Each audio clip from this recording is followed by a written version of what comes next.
Good morning. How's everyone doing today? Happy Sunday morning to the masses here from Esteves Manor. I am the Azorean One. This is Sunday Coffee with the Azorean One. Got my mug, as you can see.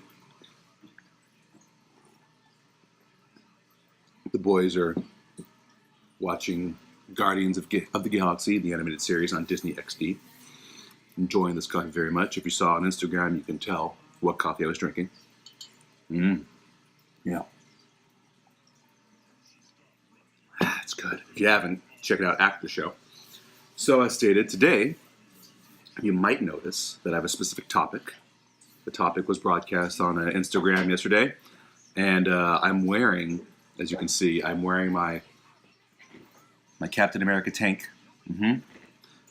Sporting not only my Iron Man mug, but I'm the process in growing out the Tony Stark. I'm getting it, I'm getting it prepped. It's not fully blown Tony Stark goatee yet. I'm getting the angles going, and there will be a break done in between here as we get closer to the premiere of Infinity War. Sadly, I do not have the blessed Robert Downey Jr. beard where he can make his go all the way out here and even over here. I can't do that. This is the best I can do. This is the greatest angle I've created in the history of me having a goatee. So, this is the best Esteves version Tony Stark goatee. I'd like to point out, though, in the comics, he did this in the comics. Okay, RDJ added in that whole, RDJ added in this thing. Okay, in the comic books, Tony Stark only has, he's got this going on. Then RDJ comes along and shows how great he is and puts in this part, which is pretty awesome. I can't do it, so you're going to get the best I can as I get closer. Oh, waffle on my knife.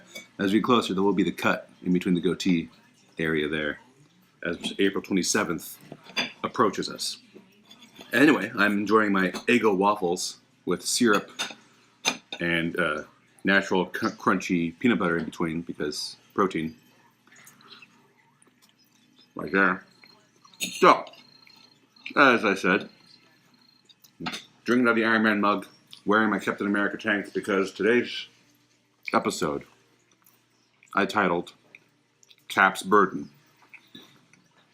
This little discussion we had on the old Crusader thread that I brought up about realizing how long Steve Rogers kept this specific burden, a secret, weighing on his shoulders through about 2.5 films.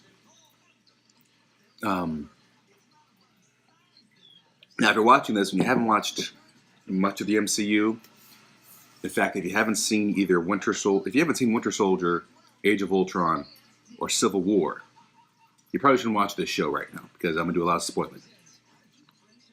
Spoiling regarding a specific angle. If you don't care, fine. If you have seen them, stay tuned. But I asked and answered my own question in the thread about when did Cap know the secret about Tony's parents? And literally right after I sent the text, I answered my own question. Those of you who've seen Winter Soldier, at the end, they're at the gravesite of one Nick Fury, his fake gravesite, and Nick leaves, and Romanoff hands Cap files on Bucky that he'd asked for. Files that had just become released ever since they brought down S.H.I.E.L.D., therefore Hydra. And she had said something along the lines of, be careful about this, Cap. You don't know where this might lead to. I'm paraphrasing. It's not the exact line she said, but that's what she was getting to. He doesn't know how deep this rabbit hole goes. And he starts looking through the file. It's my belief, and I'm pretty sure I'm right on this, in case anyone wants to correct me or not, that in that very file, not at that moment, but as Cap continues reading throughout the file, he pieces together that Bucky, under his Hydra brainwash, is responsible for the deaths of Howard and Maria Stark, Tony's parents. Again, we all know Hydra brainwashed Bucky, and that's why Bucky did it. So, while we understand that, there's still this fact that Cap's best friend from way back in the day is responsible for the murders of Cap's current ally, Tony Stark. That's heavy. So he knows that at the end of Winter Soldier. He knows it. It's sunk in. Manderson, don't worry. If you're late, don't worry about it. I only was discussing my goatee, how it's almost Starkish. I'm not quite there yet. So we know at the end of Winter Soldier, Cap is aware of this atrocity. Indiana. Jackson dropped his banana. Yeah, it's still fine. Daddy clean there, it's fine. Never let. Huh? I know. Indy. Laid out. So, thank you. Thank you for saying that looks great. Thanks, Manderson. So, we go into Age of Ultron. Cap has this file on Bucky. He knows full well that Bucky murdered Howard and Maria Stark. So when you watch that, now watch Age of Ultron, knowing that Cap knows. And just imagine everything they're going through that movie, the creation of Ultron, them fighting Ultron. This entire time that Cap is with Tony, he's keeping this secret from him. He hears Tony talk about protecting the armor suit around the world and how Tony is driven by this protecting people and keeping people safe, which could be partially driven by what happened to his parents. Your Portuguese-ness is just fine, Manderson. Those of you watching this on YouTube, there's a chat room and Twitch. So he knows what drives Tony, and I'm sure that there's moments where Cap wants to tell him, but can't, because we all know that Cap is this. He's the moral standard. He's what you strive to be. He is the pinnacle of what an American should be. And he is forced to keep this secret because he knows how it will affect Tony. Not only that, it's his parents' death, but it's a murder at the hands of Cap's best friend, of the guy who protected Cap growing up. Oh, Sway in the chat room. What's up, bro? Waffle. And it's such a great switch, too, because Tony is known for playing things close to the chest. No. Tony. Okay. He's known for keeping things close to the chest. Keeps his secrets. Now it's something that's being flipped around on Tony. He's not even aware of it. And it's got to be killing him this whole time. And even when I say go back and watch Age of Ultron, and after they've won, after they defeated him, that moment at the end, after they've joked around with Thor about, if the hammer goes up on the elevator, doesn't mean it's worthy. It's a machine. And they have that moment outside of Avenger headquarters. Jackson. It's okay. You could argue that telling Stark is the moral thing. But, as those of you, Manderson asked, couldn't you argue that telling Stark is the moral thing?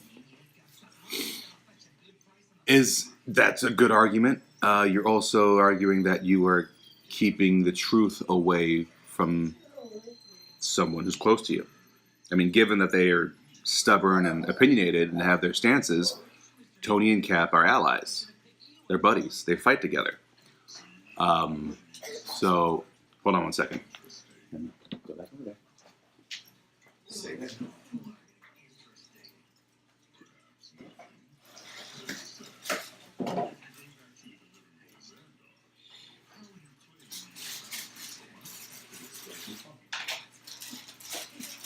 Man, these guys eat fast. Jesus, they had eggs and waffle and banana, and they're done. I swear. Need to find food that's harder to chew, safely harder to chew. So back to where I was.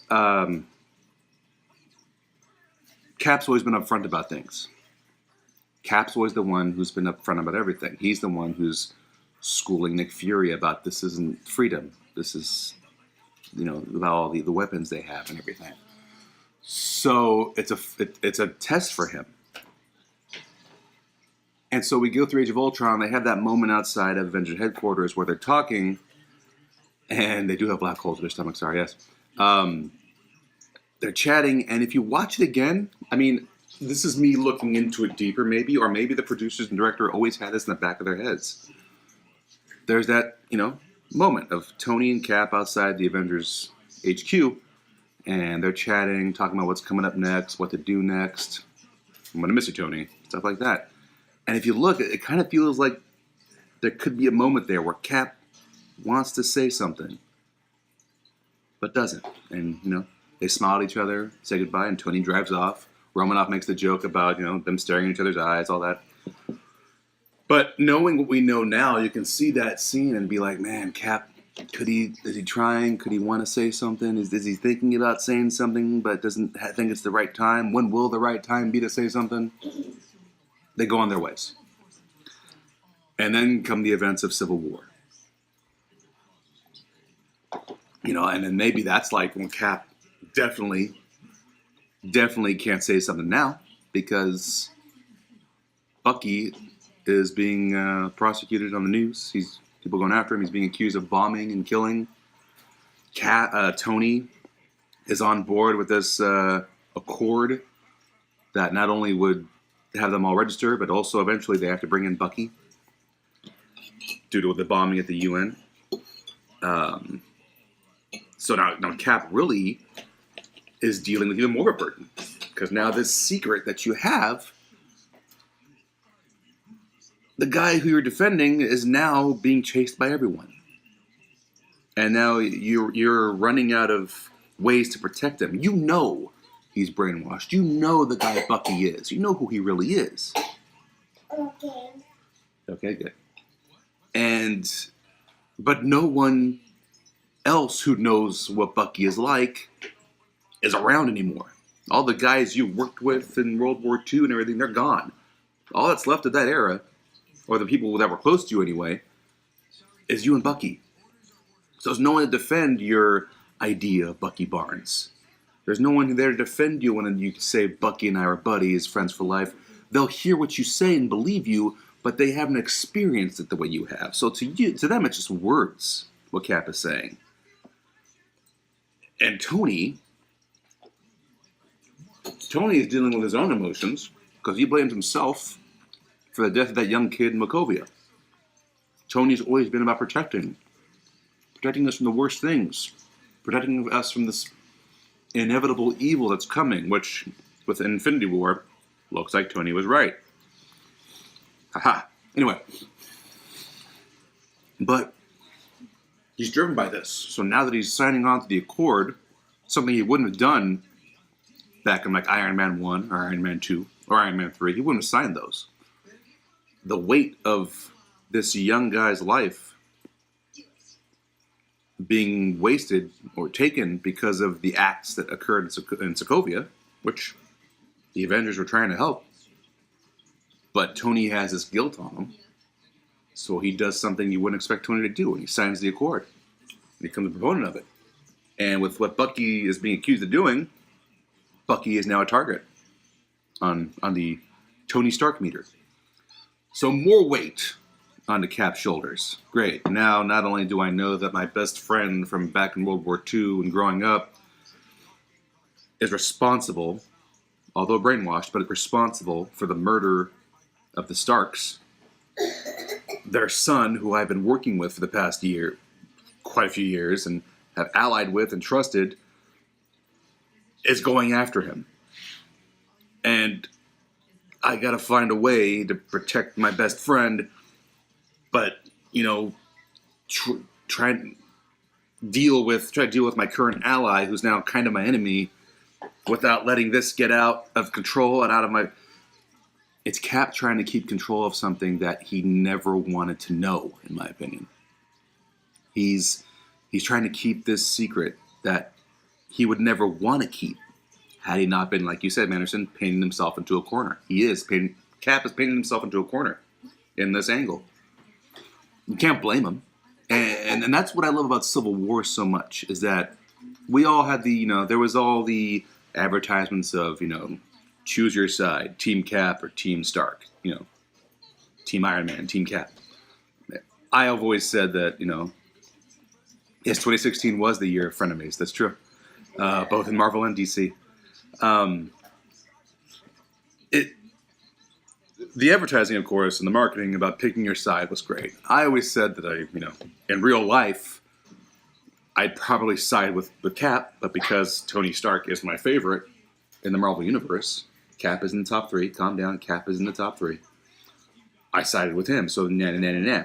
But the way that movie projected it, they made you understand the stances of both sides. Even if you were more Cap, even if you were more Tony, you still felt for the other guy and understood why they were doing what they were doing. Cap chose to do what he did because he felt the best hands were their own when it came to what they were doing. That they shouldn't become pawns for the government.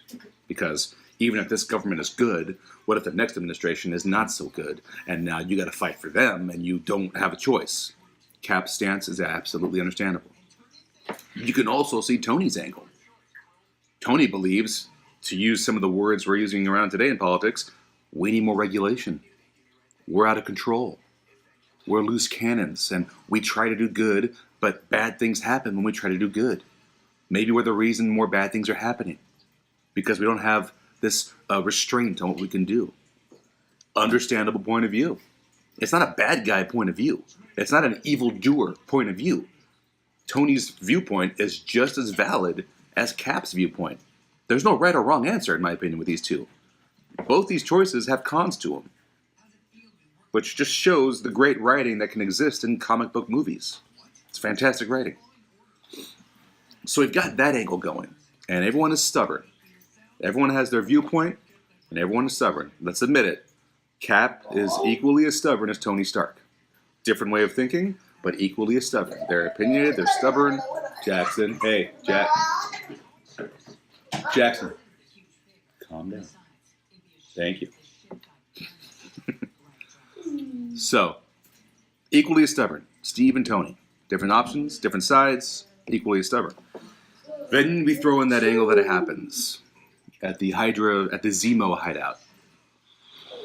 When for this brief moment, we have Cap, Bucky, and Tony on the same side. The three of them together, coming in, looking... We've actually kind of got Tony on our side now when it comes to Bucky. He now understands that Bucky didn't do those attacks. He starts to, believe that Bucky was brainwashed. Even calls him Manchurian Candidate. And if you've seen the movie, you know the movie's about brainwashing. So they're on the same side.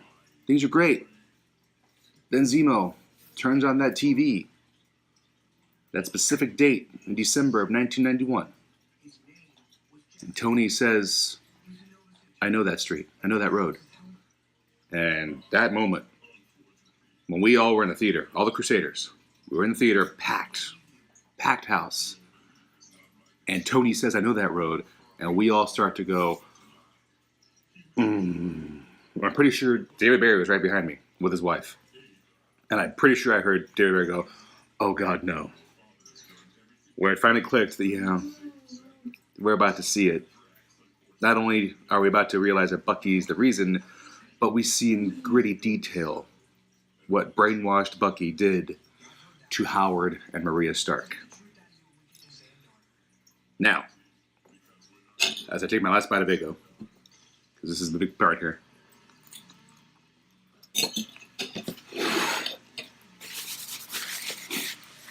What'd you say? Here's a big part of this. We as the audience, we know that Bucky wasn't in his right state of mind. Brainwashed. Hydra tool at that moment. Doing what he's been demanded to do. Isn't thinking for himself. Yes, Manderson, at least her name wasn't Martha. I actually went to go double check the names. I almost got scared that her name was going to be Martha. So many Marthas in comics. So no, didn't have to worry about Martha being said in this movie.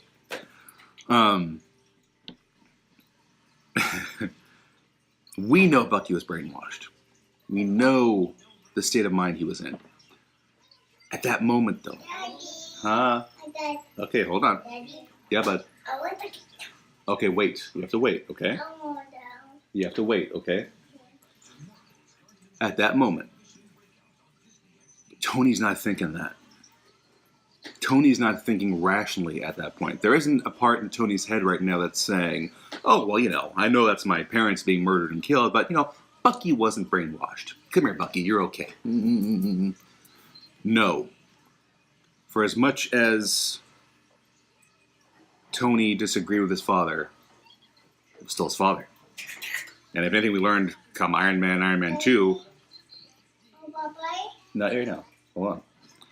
If there's anything I noticed in Iron Man 1 and Iron Man 2 was that there was kind of a bond that strengthened between Tony and Howard, even beyond life, even with Howard being dead.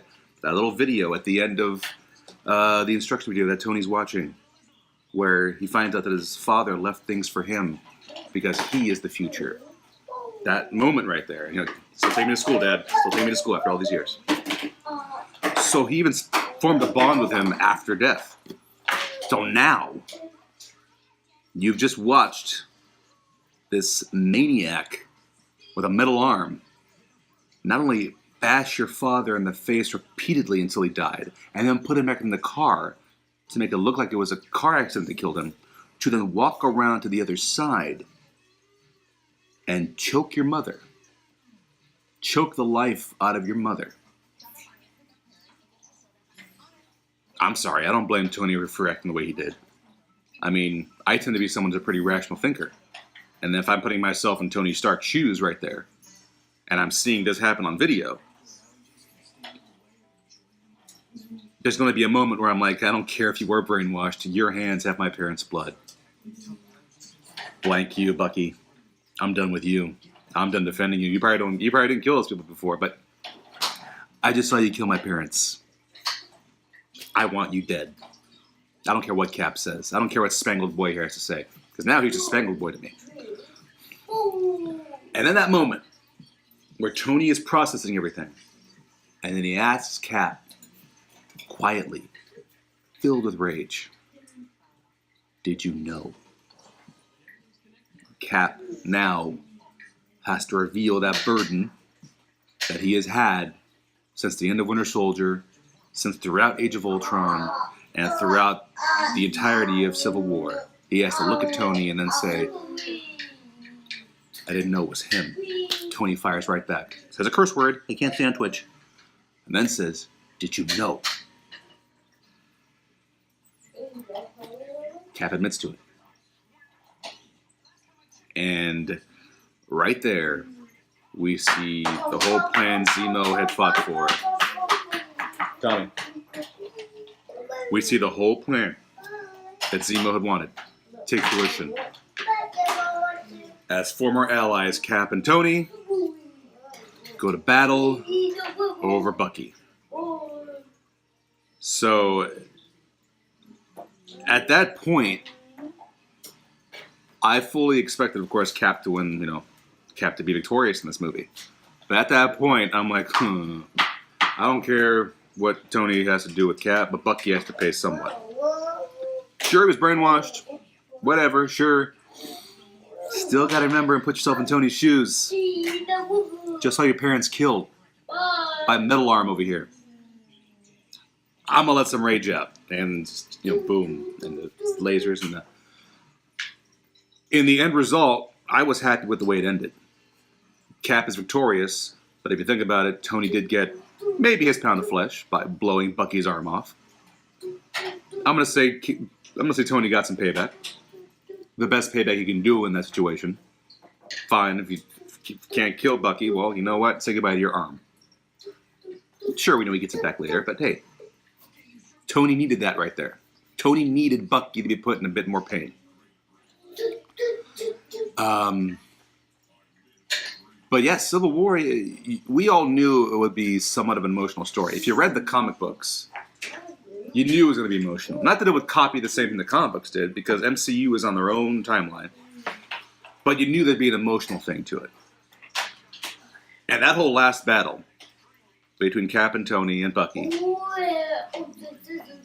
you feel for everyone there. And you even throw in how Bucky feels. Bucky is also carrying all this burden he's had. I'll get to your comment in a second here, Fate Club. In one moment. Put what burden Bucky has had all these years. All the killing he's done, realizing what he's done. Maybe part of him, expects to be, attacked by Tony. He's not going to just lay down and let Tony kill him. But maybe he fully expects this reaction. And, it seems like, as we see in the end credits, he's in Wakanda. He understands that he needs to be taken care of, but he's not all there right now. I know, I see her. Fate Club, you just commented, what's Tony going to do when he sees Bucky in Infinity War? That's what I'm curious about.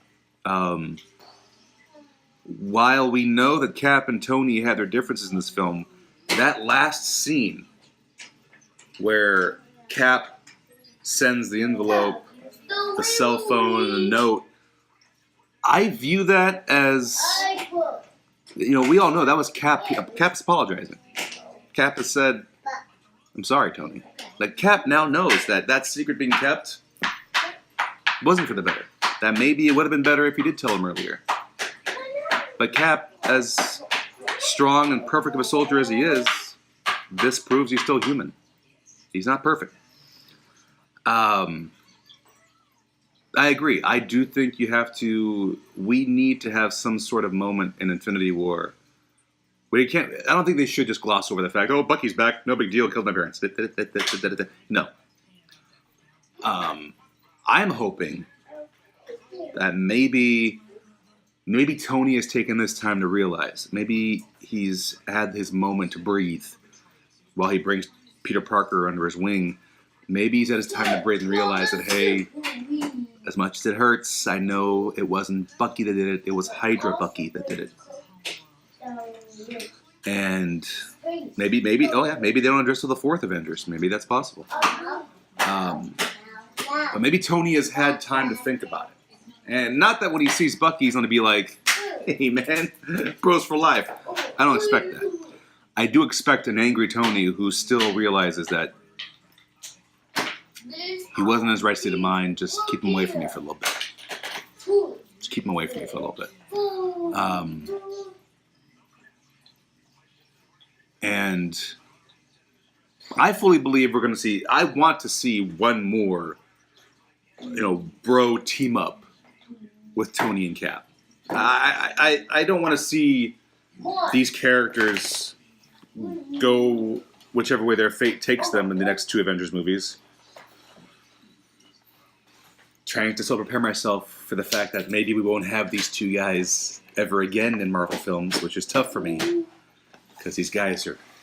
As someone who only really became a big Marvel fan when I joined this podcast, I only really knew DC and some X-Men stuff. So I kind of grew as a Marvel fan as I got into this podcast. I'm still Batman and Superman. Don't worry about it. But I have a lot more love for Marvel than I did before. Because I didn't know much. All I knew was Iron Man because I saw the movie before being part of this podcast. So as someone who's now has an appreciation and respect for not only Marvel Comics, but what the movie franchise has brought us, I'm not ready to see Cap and Tony leave. I know they're going to. I know it's going to happen. I know Chris Evans and Robert Downey Jr. are going to move on to other things. I'm aware. I don't have to like it, but I'm aware. I'm aware that it's a brilliant decision by Kevin Feige, however, to end certain stories and bring in new Marvel characters. Here's Indy. I know that. Why they gotta die? Huh? Why they gotta die? Why can't they just move to an island somewhere and chill? Why they gotta die, Kevin? Why is it gonna be death, Kevin? Huh? Why gotta be like that? Why gotta take what Tony and Pepper got and just kill them? Huh? Why gotta take the possibility of Steve hooking up with Sharon Carter. Just kill him. Just kill him. Yeah, that's it. Just kill him. It hurts a little bit, okay? It hurts. I want to see these heroes happy, not tortured. Daddy. Oh, I know. There's going to be a lot of people dying. I know. I think Loki's going. Huh. Andy, I know. I think Loki's dead. I think Loki's dying. Who am I excited to see step up in the future of MCU? The ones I don't think are going anywhere are Spider-Man, of course, Doctor Strange, and Black Panther. I think those three are set. They're not going anywhere, especially with Black Panther's opening in this first movie. You're not going to kill Black Panther. Yes, go ahead. You're not going to kill Black Panther. I'm sorry. Spider-Man's too young. He just got in here. We're not killing him. Doctor Strange only had one movie. We're not killing him. He's had one movie and a cameo in Thor Ragnarok, which was hilarious. That whole scene. They're going to stick around. I think Loki's going. I think instead of you thinking Thor... It's tough, you know? I think Loki's going. I do think Cap is going. Jackson, you take Tommy's? Yes. Yes. Manderson just said in the chat room. Riri Williams. I need a proper introduction of Riri Williams before Tony Stark leaves. That's what I need. Because I want Riri Williams in the MCU. Tommy. It's okay. I want Riri in the MCU. She's a worthy character to be in the MCU, especially with the age of Peter Parker. To have Peter Parker and Riri Williams in a movie together would be outstanding. Fade Club, Riri. So, I think I talked about it maybe last week in the episode, but I'll bring it up right now quickly. In the comic books, Tony Stark learns of this young girl, 16-year-old, who I believe graduated MIT already, or is going to MIT. Yeah, Invincible Iron Man. She went to MIT. She's a genius, and Tony takes her under his wing. Kind of what he's doing with Spider-Man right now. That's what kind of happens in the comics. Come on, you want to feel it, really? Oh. I think she'd be great to bring in. Yeah. I would like to see Riri brought in, and I want to see her brought in by Tony. Shuri is, of course, a great character. Now, I do want to see Shuri and Tony in the movie together. That'd be outstanding. But I want to see Riri brought into the MCU, and I need it to be brought in by Tony. I want Tony Stark to bring her in and know who she is and have her brought in.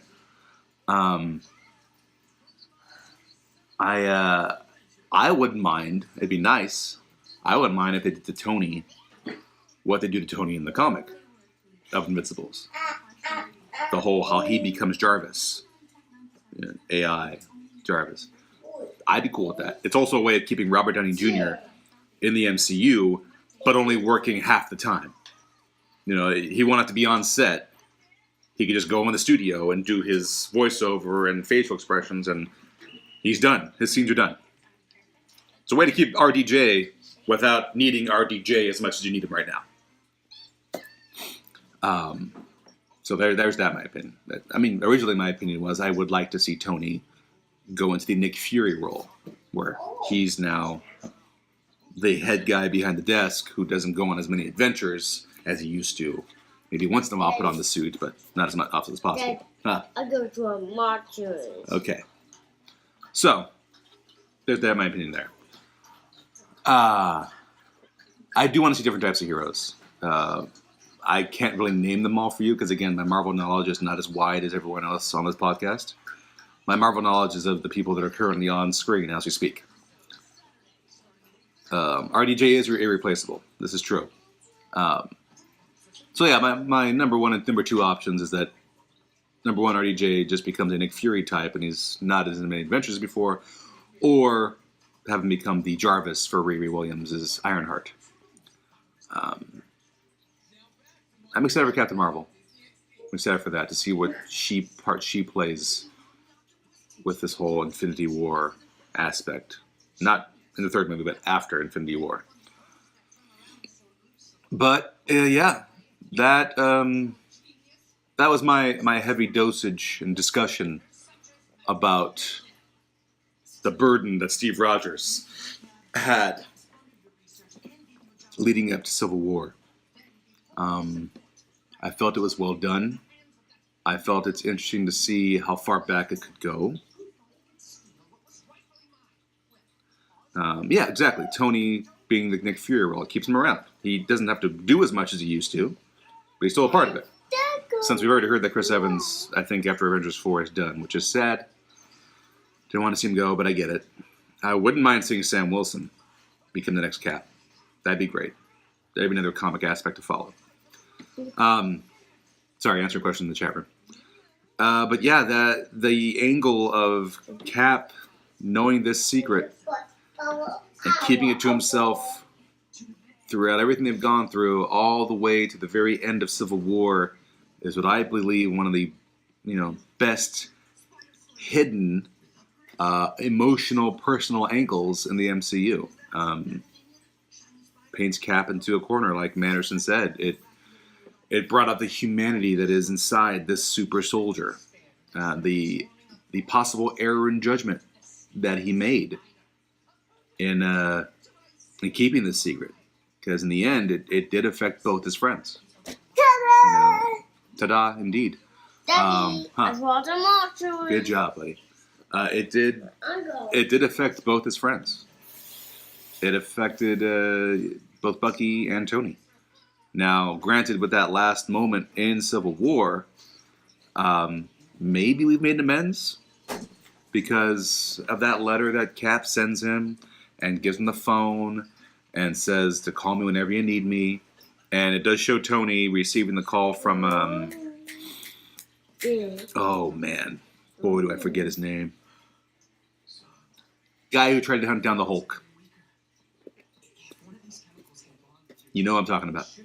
If anybody remembers in the chat room, the general, the general that is behind the whole Sokovia Accords and Tony is kind of working with, he was trying to hunt down Hulk, an Incredible Hulk.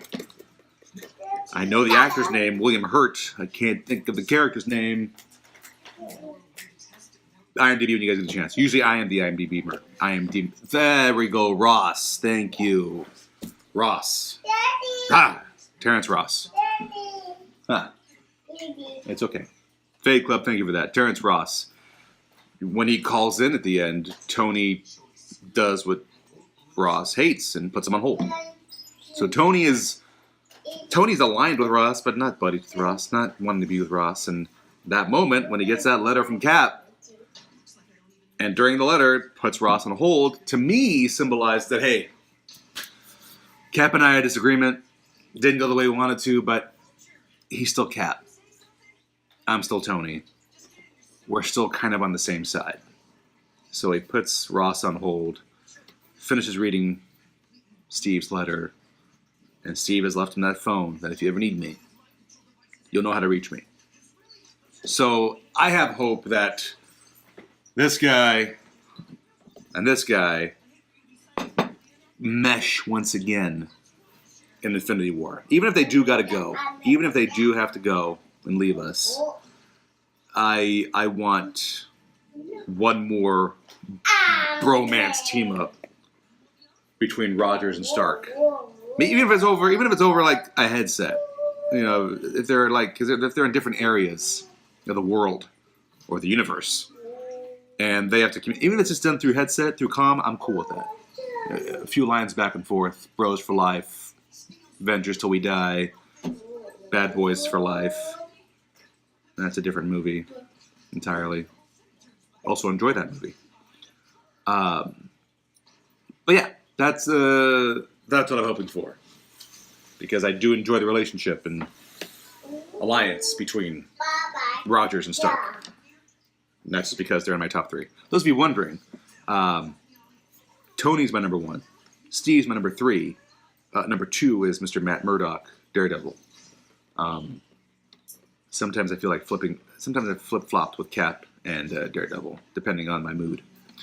But Tony is always my number one. Daddy? Who's that? That is a Spider-Man villain.